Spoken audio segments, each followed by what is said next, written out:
After more than a year of war in Gaza, Israel and Hamas have finally agreed to a deal that will pause fighting in Gaza and lead to a phased release of hostages and Palestinian prisoners.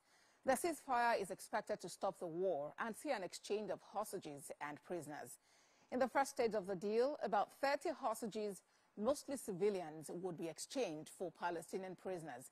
Israel will also release about 2,000 Palestinian prisoners, including 250 serving life sentences. In the second stage, the remaining hostages, soldiers and reservists would be released in return for a number of Palestinian prisoners.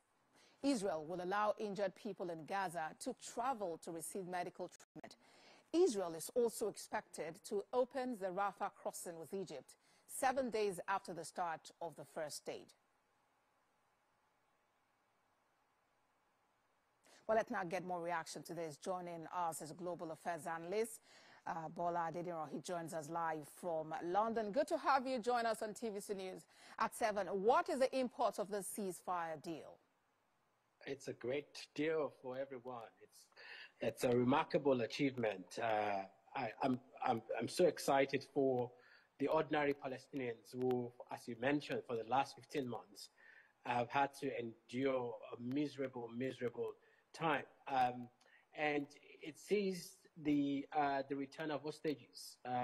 There are still 98 hostages being held by Hamas, and in the first phase, as you rightly mentioned in your report, in the first phase of the deal, 34 of them will be, or 33 of them will be returned. So this is a great deal, and I hope that that it actually sticks, because on the one hand, even though the deal has been agreed by Hamas groups, it has to be passed by the parliament in Israel.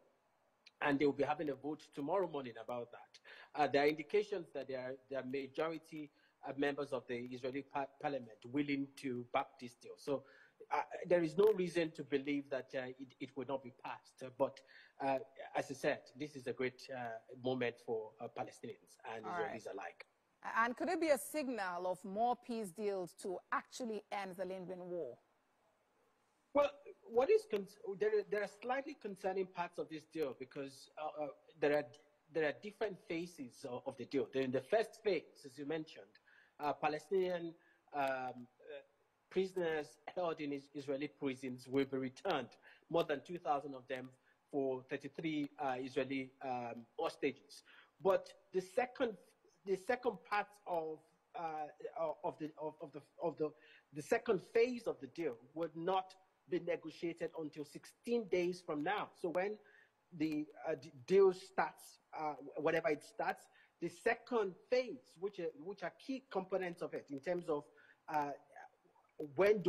how do we know when the Israelis will be moving out of Gaza and retreating into their territory. Those parts of the deal would not be negotiated until 16 days from now. And that means that we will not know whether there is a permanent ceasefire, as it were. So there are still concerning aspects of this deal, as it were. So you have expressed optimism that the Israeli parliament would support this deal. But how binding would it be? Is it likely that either of the parties could break it midway? Well, the Israelis have shown a history of violating ceasefires. And you cast your mind back to the deal that they agreed with Hezbollah a couple of weeks or months ago. Israel has violated that ceasefire several times. So, and there are right-wing members of the government in Israel who are so hell-bent on toppling this deal.